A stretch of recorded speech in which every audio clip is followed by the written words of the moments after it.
So they say it's a man's world? I don't see anybody's name on it. While they were doing their thing, we slowly changed all that. Today, women can do anything men can do. And there's one thing we're even better at.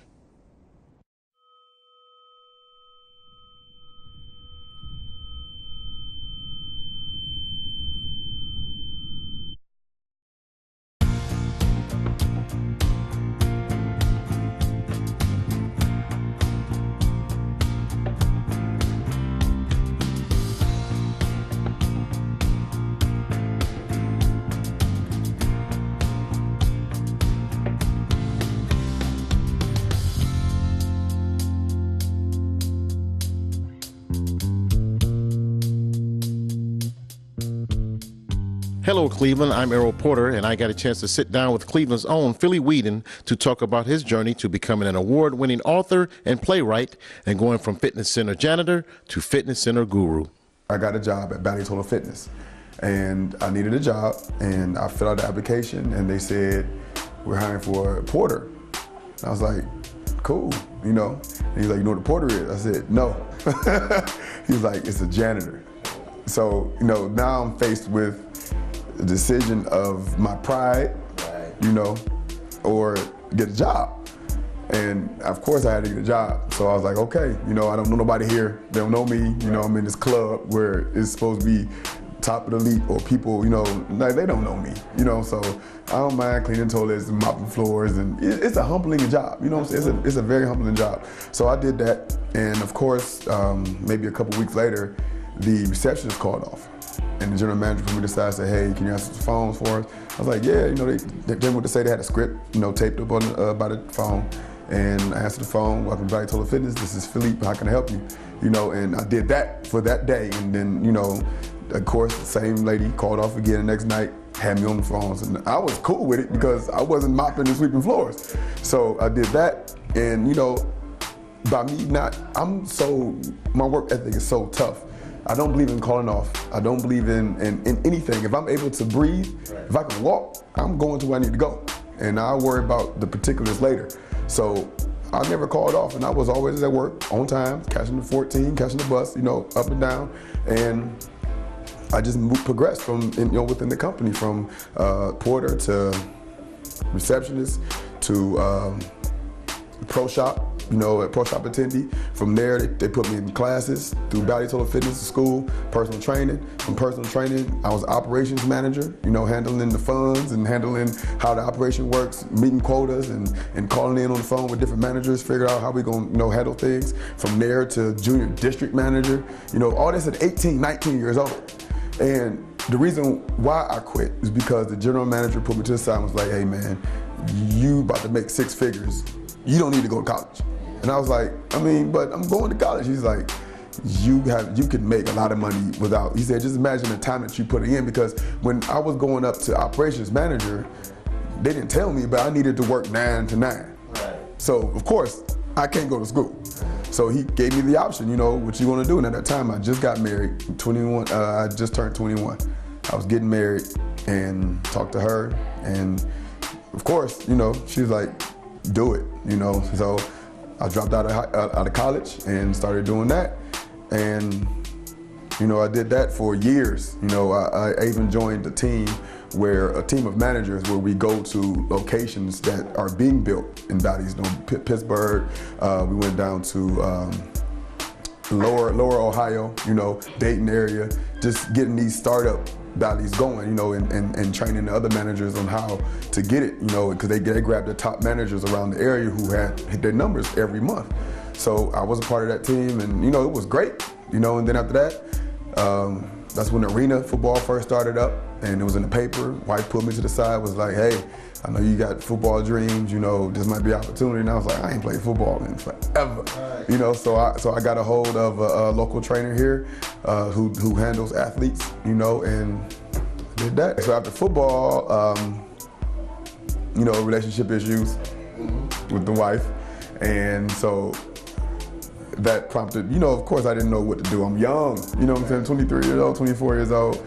So we separated, you know, and then I met up with the girl from high school, and she was in the Army, straight from high school. You know, she was telling me about the service, and, you know, it's a good opportunity for you to come over here. You know, you can make some money, get yourself back on your feet, work on your credit, you know, all that stuff. And I was like, all right, you know what I'm saying? Like, where I'm from, we don't talk like that. Like, that's just setting yourself up. I don't know nothing about that. But, you know, eventually I sat back and was like, man, when you make decisions like that, it's either you have nothing to lose or everything to gain. You know, and I was at the point where I had nothing to lose because I was married, you know, had a son, and I just felt like the world was against me. So why not? I have nothing to lose. So joined 2009, off to Iraq, and I was there from 2009 to 2011. You know, I got. In combat? No. I was in MWR. So I was training. I was back in my field. You know, it was really, at first, you know, you don't know what to expect. You know, you just hear the ink. I mean, they prepare you for all that. You know, you go to Texas and they prepare for all that, and then, you know, you get incoming and missiles and bombs and all that stuff. And I was the one, you know, pulling people out and all that.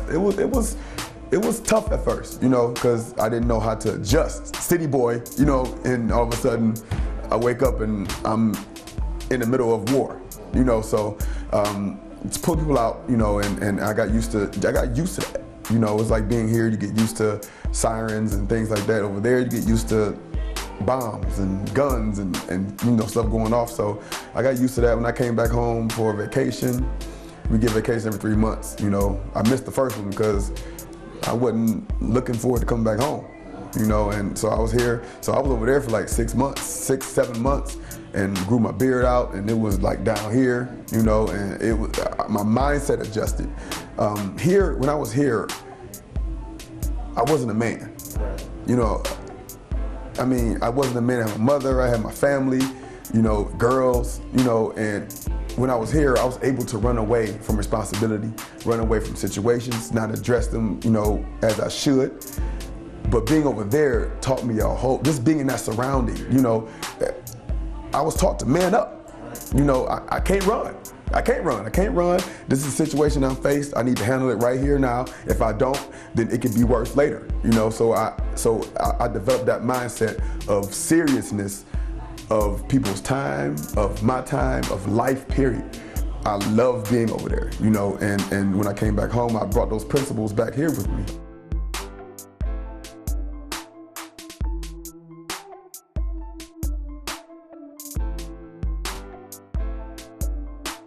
All relationships had a honeymoon phase. You know, you in love. You like, oh my God, I love her, she loves me, nothing could go wrong. So I was doing that on my Facebook, my status, because I ain't nothing else to talk about. You know what I'm saying? I'm like, I love her, she's this, she that. You know, I heard Luther Vandross and roses and people running through the parks. So, you know, it was all good. I was like, man, today's like, you know, everybody kept writing under the status, write a book, write a book, write a book. And I'm like, man, no, because where I'm from, only books we read was the ESPN magazines. You know, we just picked up and looked at the pictures. So after getting that enough times, Epic Books contacted me in my messenger and was like, hey, you have a buzz right now. Whenever you want to write this book, let us know, we'll publish it for you. So that was pretty much like my nudge in the back to why not, you know, and it was easy to write about myself. I wrote, my first book was Relationship Breakdown, Philly Style, based on real life experiences. And I wrote about being married, the do's, the don'ts, the things that I did, you know, not pointing no fingers and nothing like that. The things that I did, the things that I could have done better, you know, and moving on from that, you know, being single and to finding new love and what I can do to keep this new love going, you know, and that did great, man. I was pre-sold like 1,100 copies, and I was like, I'm an author. I'm writing another book. I felt like I was healing myself, you know, just by writing and looking at the words and reading it back and taking it all in, like, dang, I lived that life, you know. And then, you know, as somebody reviewed it, they gave me a review and said that this young man lived the life of a 60-year-old. And I was, at the time, I was 30, you know, so it felt like, dang, I've been through a lot.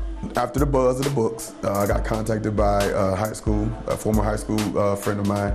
She sent me a message in Facebook, was like, hey, you need to take advantage of the buzz you have. Take advantage of it, you know, write a stage play. And I was like, a stage play?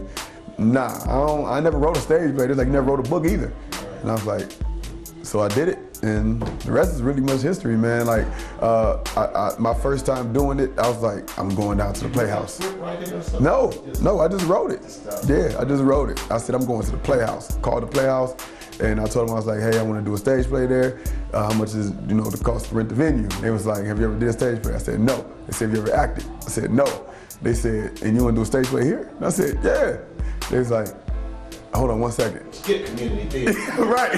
I didn't know. I didn't know the procedure, the protocol. I didn't know none of that. I just knew that the Playhouse Theater was where the theaters. Yeah. That's all I know. So why not go there? And in a professional way, they told me no. Try the local circuits. All the stuff like that. So I was like, all right. I felt discouraged just a little bit. Until I talked to someone. And they was like, man, you can do it at. What I went to, Cuyahoga Community College. So I went down there, did it there. Then I did it at Cleveland State. And then selling out. So when I contacted the Playhouse again, they knew who I was. Right. Yeah, I was Mr. Weeden now. Hey, Mr. Weeden, how you doing? We waiting for you, and that's it. I've been at the Playhouse.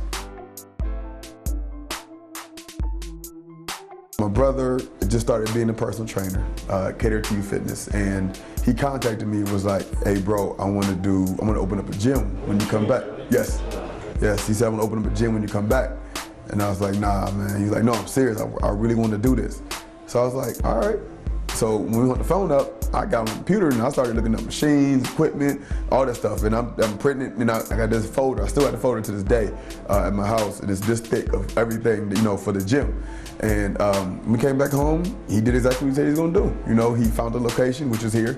And I helped him, we painted, we did everything. We gutted this place up and down, and we opened it up naturally to get the fitness center, and and that was that from 2013 until recently, and recently what happened was he started extreme hip hop, and that took off, went viral, and so now he's been traveling, he pulled me to the side, and he was like, bro, man, I can't do this, and I was like, I don't want the gym, because I just here to support you. Right. I don't want the gym, So he was like, nothing I can do. I got to go.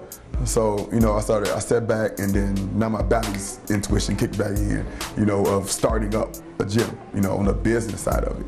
And I opened up Voltage Fitness and Training Center. So you just changed the name? Yes, we moved upstairs because at the time we had a fire up here. Right. So it forced us out and we was downstairs. Right. We lost maybe like 3/4 of the membership. And when we came, when you say you're leaving, I got in contact with the landlord, was like, let's do upstairs, and then they contacted the contractors, and I was hands-on with them as far as I want this here, the color here, this to do this, this to do that, and that's it. So what you see is my mind. Right. It seems like everything you didn't want to do. Yes. You did. I did not want it because my thing is yes. I don't want to only help you. But the reason being is because I'm so fully invested in whatever I put my name on that I have to give it 100%. So I knew that I didn't really have 100% because I was a trainer and I gave all my clients 100%. So I knew that I had to spread myself thin for the greater good. Which was open up a gym because so many people we had employees losing, we had so many people depending on just this gym to be open. So my brother leaving and me not wanting it, who was gonna step up? So I stepped up and I was like, I'm wearing it, I gotta wear it. I'm here with man Philly Weeden. We are at Volt. We got a chance to know a little bit about the man, what he's built right here, and this time we're gonna walk through the process of actually becoming a part of Volt. Now here I am, I'm your prospect. I'm out of shape, I've been eating, all the wrong stuff. Right. I come in here, and this is the first thing I get to. Oh, your staff, of course, very beautiful people, and I'm sure that's one of the big things that it takes to run this place also, right? Definitely. Personality, as far as work ethic, as far as professionalism, goes a long way, man. Here, we just want to do things the right way. So I get in here, and then I guess, is this my first thing here? I'm filling out this waiver? This is for waivers. Okay. You want to sign up? If I want to sign up, yes. This is the lady I'm seeing. You will see that lady. Okay. How are you? How are you? What's your name? Stephanie. All right, Stephanie, tell her what would it take for me, just coming off the street, to get signed up? You signed up. A very good attitude, $50, right. And that's per month? Yes, it is per month. You're able to use everything in the facility? Not everything. Some things are just for personal training. Okay. Yes. Okay. So $50, I sign my life away, and I just make sure I pay him every month, all right? You collecting the money. All right. He's breaking legs if I don't pay you. Okay. and ma'am, how you doing? So I'm sure when I first get in here and get all the money goes to you, I presume. It does. Okay, I heard about that. What's your name? Denise Pearson. Okay, Denise. I just signed up. I'm paying for everything. So what is the first thing I'm going to do after that? The first thing you're going to do is go to the locker room, put your stuff up, and then you can begin class as soon as you start. All right, let's take a walk to the locker room, man. It's a co-ed locker room. Restrooms are here. Women, males, lockers are here. You're able to put your things on lockers. Come on in and get it in. So this is where I put on my spandex? No. Oh, no spandex? All right, no spandex and vote, all right.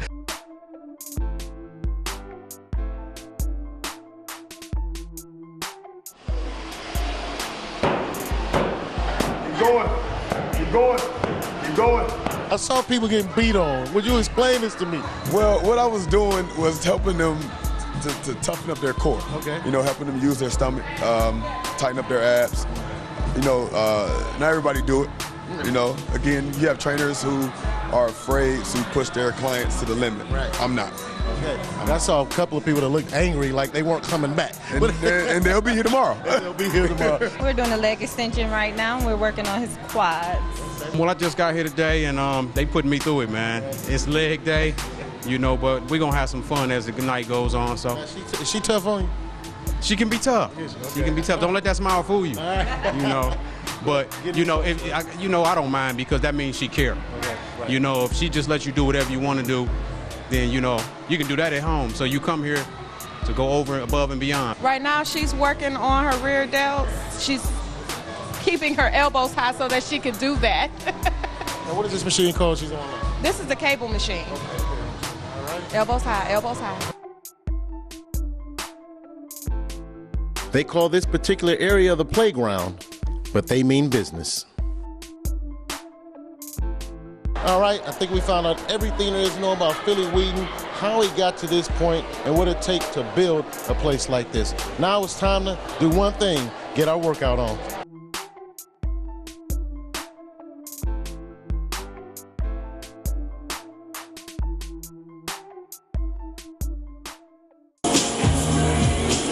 All right, arm yourselves. It's game time.